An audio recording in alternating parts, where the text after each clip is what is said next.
İsra suresi. İsra suresi Mekke'de inen sürelerden ol 111 ayetten ibarettir. Bu surenin ilkinci ayetinde gice teyran etmek diyen manini anladayan Esra işlerinin geçenliği sebepli bu süre şeyle adlandırılıptır. Süre Peygamberimiz Muhammed Aleyhisselam'ın Bağraç hadisatı bilen başlanıyor. Son bolsa İsrail oğullarının baştan geçirmeleri, yeketek Allah kulluk etmek, ene ata yaşlılık etmek, kıskanç ve isripçi olmazlık, eklenç korku sebepli çağları öldürmezlik, zina etmezlik, yetimin ve başkanın hakkını yemezlik, tekebbir bolmazlık gali bilen ahlak ve edep terbiye esasları barada ediliyor. Rahman ve Rahim olan Allah'ın adı bilen bir gece bennetini Muhammed'i ayet mucizalarından kebirini görkezmek için Mekke'deki Mescid-i Haram'dan Kudüs'taki töwerek mübarek olan Aksa Mescidine seyran ettiren Allah ehli kemçiliklerden pekdir. Ol ehli zadi eşdiyendir, görýändir. Biz Musa kitap Tevrat'ı verdik ve onu İsrail oğullarına menden Allah'dan başkadan hostar tutmaň diýip olary yol görkezdi diýip verdik. Ey Nuh bilen bile gemide yüzen kişilerimiziň durýatlary, taqiq ol Nuh köp şükür edýän bendedi. Bir kitapda Tevrat'ta İsrail oğullarına taqiq siz yerin yüzünde iki gedek bozgokluk edersiniz ve hükmen ulumsallyk edip aşa tekebbirlenersiniz diýip höküm etdik. Ol ikisinin owal kısmynyň wagty gelende biz sizin üstüňize ören güýçli bendelerimi diýberdik. Olar sizi cezalandyrmak üçin öýleriňiziň aralaryna girip aňtadylar. Bu ýerine ýetirilmeli wagtady. Soň gaýtadan biz size olara Babil hükümdarına garşy ýene de üstünlük berdik we size mal mülk, oğullar bilen medet berip tan tajaňyzy artdyrdyk. Eger ýaşylyk etseňiz özüňiz üçin ýaşylyk etdiňiz bolar. We eger ýamanlyk etseňiz ýene özüňiz üçin ýamanlyk etdiňiz bolar. Ey İsrail oğullary, beýleki ikinji adamçylygyňyzyň wagdasy wagty gelende ýüzüňizi gara etmekleri, öňkü gedek girişleri ýalyp Kudüs'däki mescide weýrançylyk etmek maksady bilen girmekleri we elýän zatlaryny haraplap ýok etmekleri üçin düşmanlaryňyzy täzeden size musallat etdik. Belki Perwerdigaryňyz size merhamet eder. Eger argynçylygyňyza dolansaňyz biz hem sizi helak etmäge dolanarys. Biz dogdaky kapyrlar üçin gurşa balyjy zindan edip goýduk. Elbetde bu Kur'an insanlary iň dogry ýola gönükdirýär we ýaxşy işleri edýän möminlere taqiq ulusylaryň bardygyny boşlaýar. Taqiq ahirete iman getirmeýän kişiler üçin bolsa ejirli azaby taýýarlap goýduk. İnsan Allah'dan ýaşylyk sorap dilek ediş ýaly başyna kynçylyk gelen mahaly yamanlyk dilep hem dilek eder. İnsan ören gyssanmaşdyr. Biz giýjäni we günnüýdi gudratymyzy görkezýän iki alamat edip goýduk. Giýjäniň alamatyny aýy din jalmaňyz üçin öçürdük. Günnüýdiň alamatyny güni ırsgalyňyzy Perwerdigaryňyň padly kereminden islemeňiz üçin ýyllaryň sanyny we aýym günüň hasabyny bilmeňiz üçin aýdynlyk edip goýduk. Şeýdip ehli zady açykdan açyk beýan etdik. Biz her insanyň guşuny amalyny öz boýnuna bagladyk. Kıyamet günü onun üçin eden işler öňüne açylyp goýuljak bir kitap çykarar. Oňa kitabyny oku. Bugün hasaba çekiji hökmünde özüň üçin yeterlikdir diýler. Kim dogry ýola düşse, diňe özü üçin düşýär. Kim dogry ýoldan adaşsa, diňe öz ýanyna adaşýar. Hiç bir günahkar özgäniň günahyny götermez. Biz Peygamber iberýänçäk hiç bir kowma azap bermedik. Biz bir şäheri ýurdy helak etmek islenmizde ol şäheriň ýurdyň ynjyk baş tutanlaryna dogry ýola gelmegi emir eder. Ýöne olar ol ýerde bolgaklyk ederler. Şeýdip ol ýurdyň üstüne söz azap wajyp bolar. Biz hem ol ýurdy ýumrup weýran eder. Biz Nuh'tan soňky nesillerden hem ençesini helak etdik. Seniň Perwerdigaryň bendeleriniň günahlaryndan dogry habardardyr, görüp durandyr.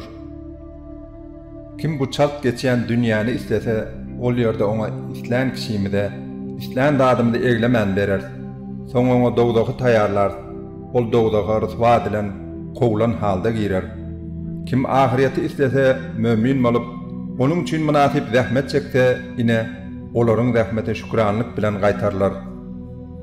Her birine, olara da dünýäni isleýänlere de, bulara da ahireti isleýänlere de seniň Perwerdigaryň nygmatyndan berer.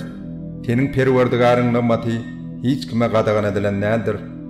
Biziň nädip bu dünýäde olaryň en çetinden üstün edenligimizde bir seret? Elbetde, ahiret bu dünýäden derece taýdan hem hat beýikdir, üstünlük taýdan hem hat beýikdir. Allah'ın ýany bilen başga bir hudaý tutunma. Şeýle etseň ırswa edilen we ýardymsyz ýalňy taşanan halda galarsyň. Seniň perwerdigaryň ýalňy özüne ibadet etmeňdi we ene ataňyda ýaşylyk etmeňdi emretdi. Ol ikisinden ene atadan biri ýa-da her ikisi seniň ýanyňda garlyga ýetse, olara uf hem diýme. Olara azgyrlama. Ol ikisine hoş mulaýym söz aýt. Ol ikisine mehrimanlyk bilen, pesbärlik bilen ganatyňy ýaý we aýt. Ey perwerdigarym, meni çağa wagtym rahimdarlyk bilen terbiýelep östürşleri ýaly, olara da merhamet et.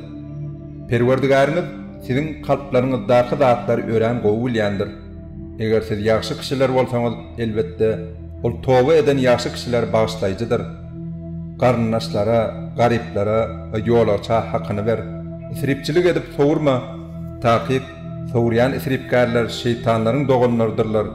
Şeytan bolsa perwerdigaryna ören näşkur bolupdy. Eger elinde berere dadyň bolmanlygy üçin perwerdigaryňdan gelmegine umydygarlyk bilen garaşýan rahmetiň, bereketiň sebäpli olardan gariplerden ýüze urýan bolsaň, onu olara bolmanna mulaýym, göwün aljy söz beraýt. Eliňi boýnuňa baglama, gysganç bolma. Isripçil bolup eliň bütünläi açyp hem goýberme. Şeýletseň ýazgarlan we biçara galan halla bolarsyň. Şüphesiz seniň perwerdigaryň ırskaly islam kişisine giňden ýaýar we islam kişisine dar eder. Takyk ol bennelerinden habardardyr, olar görüp duranlar. Gariplik korkusy bilen çağalaryňyzy öldürmäň. Olary da size de ırskaly bil berýär. Takyk olary öldürmek ören uly günädir. Zina golaylaşmaň. Çünkü ol aňyrybaş bir hayalykdyr, bozuklukdyr, ören yaman ýoldur. Hak hukugyňyz bolmasa, nähak gere Allah'ın haram gadagan eden janyny almaň. Kim nähak gere öldürilse, onuň öldürilen adamyň hosaryna ar alma hukuk berenler. Öldürilenin hosary ganhory öldürmekde hetden aşmasyn. Çünkü oňa kasas etmä hukuk berilip ýardam berilendir. Yetimiň mal mülküne ta ol kämillik ýaşyna ýetýänçe diňe iň gowy tärde golaylaşyň. Onuň emlägini gereksiz ýere sarp etmäň, gowy gödekçilikde taklaň, ähde we paly bolun. Çünki ähde peýmanyna berilen sözde jogapkärçilik bardyr. Ölçäňizde kemeltmän, dolu ölçäň. Dogry çekýän teredi bilen çekin, ine bu hat haýyrlydyr we iň gödel çözgütdir. Anyk bilmeýän dadyňa eýerme. Çünkü kulak, göz ve kalp bularyň ählisi ondan anyklaman eýeren dadyňdan jogapkärçilige çekiler. Yer ýüzünden menmellik edip gomparyp ýöreme. Çünkü sen hiç açan yeri hem ýaryp bilmersiň we udalyp dağlary hem ýetip bilmersiň. Bu aýdylyp geçilen yaman zatlaryň ählisi seniň perwerdigaryň ýanyna halanmaýan zatlardyr. Ine bular perwerdigaryň öz hikmetinden sana wahy eden zatlarynyň käbirleridir. Allah'ın ýany bilen başga bir hudaý tutunma. Şeýle etseň ýazgarlan we Allah'ın rahmetinden kowlan halda dowdaha oklanarsyň. Ey Allah şärik boşanlar, perwerdigaryňyz size ogullary saýlap berip, özüne periştelerden gıydlar edindimi? Takyk siz ören agyr hem günä söz sözleýärsiňiz. Kasam bolsun, biz bu Kur'an'na adamların pend almaklar için ayetleri dürlü görünüşlerde beyan ettik. Yöne bu pend nesihatlar oların kecirligi sebäpli diňe hakykatdan daşlaşmaklarını artdyrýar. Ey Muhammed aýt, eger olaryň aýdyşlary ýaly ol Allah bilen bile başga hudaýlar hem bar bolsady, onu olaryň her biri arşyň eýesine golaylaşmak ýa-da ondan üstün çykmak üçin bir ýol çäre gözlerdi. Olaryň aýdýan zatlaryndan ören ýokary, beýik bolan Allah ähli kemçiliklerden daşdyr we päkdir. Ýedi-gat asman, yer we bularda bolan bar zatlar onu tesbih edýärler. Oňa hamdy sena bilen zikir aýtmaýan hiç bir zat ýokdur. Ýöne siz olaryň hamdy senasyny bilmersiňiz. Takyk ol halimdir, howlugyan däldir, bağışlaýjydyr. Ey Muhammed, sen Kur'an okanynda senin bilen ahirete iman getirmeyen kişilerin arasına görünmeyen giyilin bir perde çekyeriz. Biz onların Kur'an'a düşünmedikleri için kalplarının üstünde perde, uloklarına ağırlık, kerlik dörüttük. Sen Kur'an'la Perverdigarın yektekliğini yad edenle, olar iyilerini öğürlüp kaçıp giderler. Biz onların sana kulak asyan vatınına, neyme sebepten kulak asyandıklarını ve öğdarıp sırdaşıp, o zalim kişilerin müminlere, siz zadılanan adamdan başkasına eğirmeyersiniz diyenlerini öğren yaşı biliyariz. Gör, olar seni palça, şahira, zadılanan adama denip ne hilli mıtallar getirdiler. Şeydip, olar hak yoldan adaştılar. İnni olar doğru yol tapıp başarmadılar. Olar biz ölüp sümkle uğranıp toprak bolanmızdan son tədeden dirildiler mi deydiler. Ey Muhammed ayt, daş olun ya demir olun, ya da göğnünüzde öğren kıyın olan başka sizin düşüneceğinize göre yaratılması mümkün olmayan zatlardan bir yaratılan zat olun. Barıdır Allah sizi dirildir. Yine olur ölenimizden son bizi kim kaytarıp getirir diyerler. Ey Muhammed ayt, sizi oval bir gedek yaradan Allah kaytarıp getirir. Olar sana kellelerini yaykap ol haçan olur diyerler. Ayt, belki de yakınna olur. Allah ol günü sizi dirildip çağırar. Siz şol vada ona hamd sena bilen cevap verirsiniz ve dünyada ören ağlar kalındır söylersiniz. Ey Muhammed, bennelerime ayt, olar en yaxşı sözü sözlesinler. Çünkü şeytan onların arasına toğsalar, ağırlarını ağırtmak ister. Takip, şeytan adamlar için açaçan düşmanlar. Ey adamlar, Perverdigarınız sizi has ol bilyar, tanıyar. İstese size merhamet eder, istese de size azap verir. Ey Muhammed, biz seni onların üstüne vekil, cevapkar edip iyi vermedik. Senin Perverdigarın asmanlarda ve yerde bar olan kişileri has ol bilyar ve onlardan İslam'ını peygamber edip saylayar. Kasam olsun, biz peygamberlerin kafirlerinden üstün ettik. Davud'a zeburu verdik. Ey Muhammed ayt, ondan başka Huday hükmünne öňe sürýänleriňi hem çağırın. Olaryň sizden bir diýan dep etmäge ve başka tarafa soğmaga güýçleri yetmez. Olaryň yalvarýan we kömege çağırýan perişte, jin, Uzeyr, Meryem we İsa peýgamber ýaly kişileriniň özleriniň Perwerdigaryna has bolay bolmak üçin araçy ýol gözlerler. Onuň rahmetini umid ederler we onuň azabyndan gorkarlar. Takip, senin Perwerdigaryň azaby gorkunçdur. Kıyamet gününden biziň helak etmejek ya da ören ağır azap bilen cezalandırmajak hiç bir şäherimiz, ýurdumyz ýokdur. Bu kitapda Lawh-y Mahfuzda ýazylandyr. Ey Muhammed, Allah şärik goşanlaryň senden isleýän ayatlaryny, mucizalaryny iyi vermekden bizi diňe owulkularyň olar yalan hasaplamaklary saklady.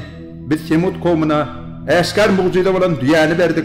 Olar onu öldürmek bilen özlerini zulüm ettiler. Biz mucizeler diňe korkulmak, duydurmak üçin ýerýäris. Ey Muhammed, bir wagt sana senin Perwerdigaryň adamlary gawap goýandyr diýipdik. Biziň sana görkeden düşmedi ve Kur'anyň näletlerinden zakkun ağacyna adamlara imana gelmekler üçin sine edip goýduk. Biz olary durly mucizeler bilen gorkudýarys. Ýöne bu olaryň diňe uly adamçylyklaryny hassa artdyrýar. Bir wagt biz periştelere adama secde edin diýenmizde olar secde etdiler. Diňe iblis secde etmedi. İblis palçykdan yaradan kişiňe secde edeyinmi diýdi. İblis, şu menden üstün eden kişiňi gördüňmi? Onuň menden näme artyk? Takip, eger meni kıyamet gününe çelli diýri galdyrsaň, şüphesiz onuň zürriýatyny gol astyma alaryn, azdyraryn. Olardan diňe asanlysy sana gulluk ederler diýdi. Allah, git gummal, olardan kim sana tabin bolsa, takip yeterlik azap hükmünne dogdak sizin cedaňyz bolar. Olardan güýjüň yetenini sesiň bilen azdyr ber. Olaryň üstüne atly we piyada goşunyň bilen galmagallap çöz. Olaryň mal mülklerine, çağa çugolaryna şärik bol. Olary yalan wada ber. Şeytan olary yalandan başga da wada bermez diýdi.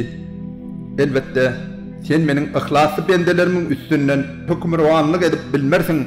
Vekil, oroçu bolmakda senin Perwerdigaryň yeterlikdir. Ey adamlar, senin Perwerdigaryňyz ol Allah özüniň fadly kereminden rızkalyňyzy gözläň diýip deňizde senin üçin gemini ýürýär. Takip ol size rehim şefaatlidir. Size deňizde kynçylyk, afat ýoluganyna Tidin dilek edip çağıryanlarınızı yitirim olur. Dine onun özü kalır. Yöne sizi guur yere çıkarıp halat edenmizde Allah boyun olmaktan yüde uğrarsınız. Elbette insan neşkürdür. Allah'ın sizi guur yerde yer bilen yeksan etmeyeceğine ya da üstünüze daş soğurayan harasat iyi vermeyeceğine senin inamınız var mı? Ondan son özünüze koruşu hem tapmarsınız.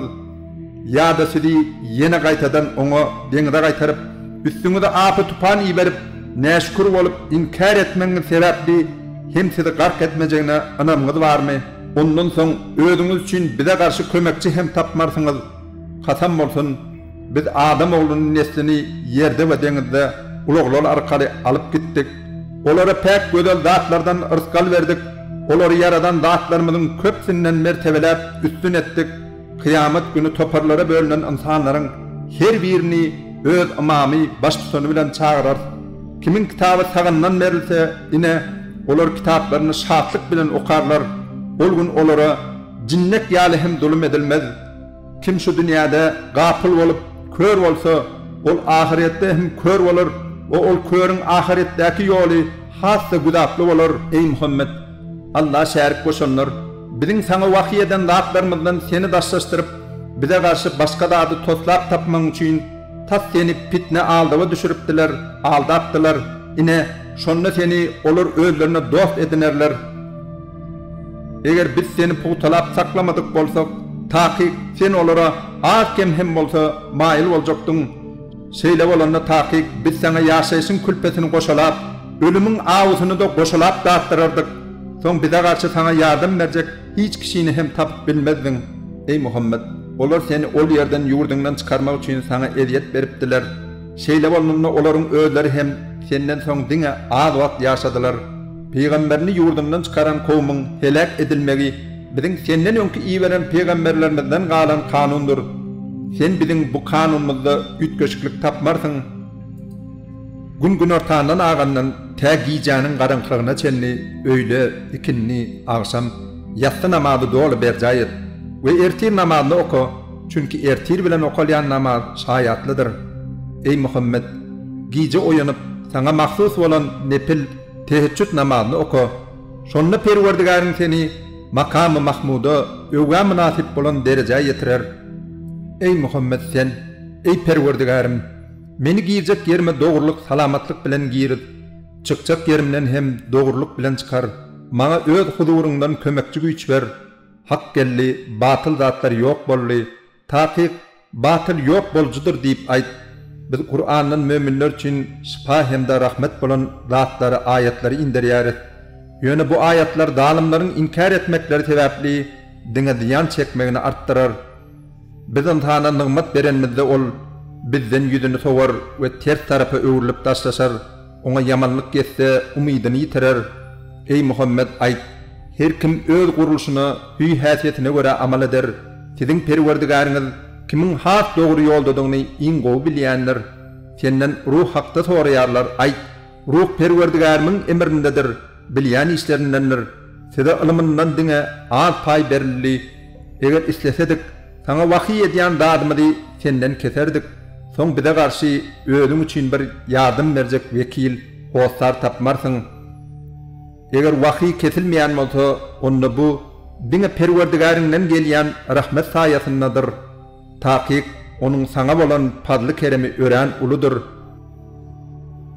Ey Muhammed ayt, eğer insanlar ve cinler bu Kur'an'ın mengdeşini getirmek için cemlenseler hem mengdeşini getirip bilmediler.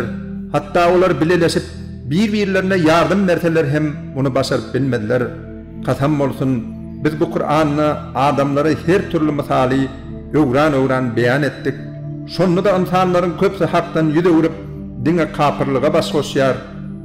Olar Muhammed'e biz hiç açan sana ta yerden çeşme çüldürüp çıkarayansan ya da senin hurmadan ve üdümden bir bakçağın olup oların arasından çeşmeler coşturup aktırayansan iman getirmez.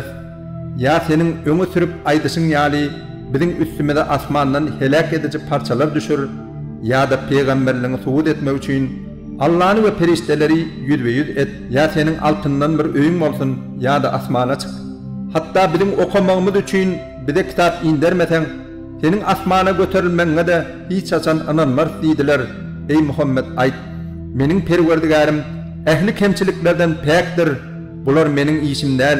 Eýsem, men diňe ilçi, peýgamber edip iýerilen adam dälmi? Adamları dogry ýol görkezji peýgamber gelenne, olaryň iman getirmegine Allah peýgamber edip periştän däl de adam iýerdimi diýen sözlerinden başga da päskel bolmady. Ey Muhammed ayt, eger yer ýüzünde perişteler adamlar ýaly rahat yerleşip gedip ýören bolsalardy, elbetde olary asmandan bir periştäni peýgamber edip iýererdik. Ayt, meniň bilen siziň araňyzda meniň peýgamberdigime şaýat bolmak dogrusyna Allah yeterlikdir. Taqiq ol bendelerinden habardardır, ähli dady görüp durandyr. Ey Muhammed, Allah kimi dogry ýola urukdursa, ine ol dogry ýola urukdyrylan kişi bolar. Kimi adaşdyrsa, sen hiç açan olar üçin ondan başga dostlar ýardam berjek kişiler tapmarsyň. Biz kıyamet gününde olary ýüzünligine süýrelip dogdaha alınıp gidiljek halda kör, lal we ker kişiler edip diýerler. Olaryň ahyrky barjak ýeri dogdakdyr. Dogdahyň odu sönüp uğranna olary ýakmak üçin alawly odu artdyrar. Bu olara biziň ayatlarymyzy inkar edendikleri hemde biz sünk we kul bolanmazdan soň täzeden yaradylyp diýerdilermi diýendikleri sebäpli beriljek jedadyr. Olar asmanlary we yeri yaradan Allah'ın özleriniň meňdeşini yaratmagy güýjüniň ýetýändigini görmedilermi? Allah olaryň ölmek we diýrelmek üçin bir wagt belläp goýandyr. Bunda hiç hilli şüphe ýokdur. Ýöne zalimler kafirlikden inkar etmeden başga da kabul etmeýärler. Ey Muhammed, sen kafirlara ayt, eger siz perwerdigarymyň rahmet hadinalaryna eýe bolsadyňyz, sarp etmek bilen gutarjagyndan gorkup puta saklardyňyz. Insan ören gysgançdyr. Kasam bolsun, biz Musa äşkär 9 ayat mucize berdik. Ey Muhammed, İsrail oğullarından sonra Musa olara gelenne Firavun ona, ey Musa, doğrusu men senin jadalananlygyňdan güman edýärin diýdi. Musa, kasam bolsun ey Firavun, sen bulary meniň peýgamberdigime äşkär delil edip, asmanlaryň we ýeriň perwerdigaryndan başga bir ýeriniň indermändigini bilýärsiň. Ey Firavun, doğrusu men senin helak ediljekdigini çak edýärin diýdi. Firavun olary Musany we İsrail oğullaryny ol ýerden goýup çykarmak isledi. Biz bolsa onu ve onun bilen bile bolan kişilerin ähletini deňde garp etdik. Şondan soň biz İsrail oğullaryna şu ýerde ýerleşiň. Ahiret wadasy kıyamet günü gelende siziň hemmäňizi garym gatym edip ähliňizi mahşer meýdanyna getirer diýdik. Biz onu Kur'any hak we hikmet bilen inderdik. Ol hem hak hakykat bolup indi. Biz seni diňe buýuşlaýjy we duýdurjy edip iýerdik. Biz Kur'an'ı adamlara yuvaş-yuvaşdan okumak için sürelere, ayetlere böldük. Biz onu bölük indirdik. Ayt, isle ona Kur'an'a inanın, isle inanmaň. Taqiq, ondan Kur'an gelmeden özlerine ilim verilen kişiler Kur'an okulan wagtynda başlaryny ýere goýup Allah secde ederler. Olar perwerdigarymyz ähli kemçiliklerden päkdir. Taqiq, perwerdigarymyzyň wadasy hökmen amala aşar diýerler.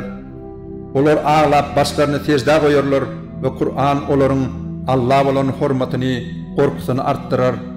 Ey Muhammed ayt, isle Allah diýip, isle Rahman diýip dilegediň. Allah'ın haýsy ady bilen dilegetseňiz edin, onuň gözel atlary bardyr. Namaz okanynda Allah şärik goşanlar eşitip dil ýetirmediler ýaly sesini gatyltma. Sahabalar eşitmejek derejede gizlin hem okuma. Bu ikisinin arasında bir yol tut. Ayt, hamdy sana perden edilmedik. Hükümdarlykda özüniň şäri bolmadyk. Zelillikden ýaňa bir hostara mätäşlik çekmek ýaly derdi bolmadyk. Allah mahsusdur. Ey Muhammed, onu özüne laýyk zikir bilen beýgelt.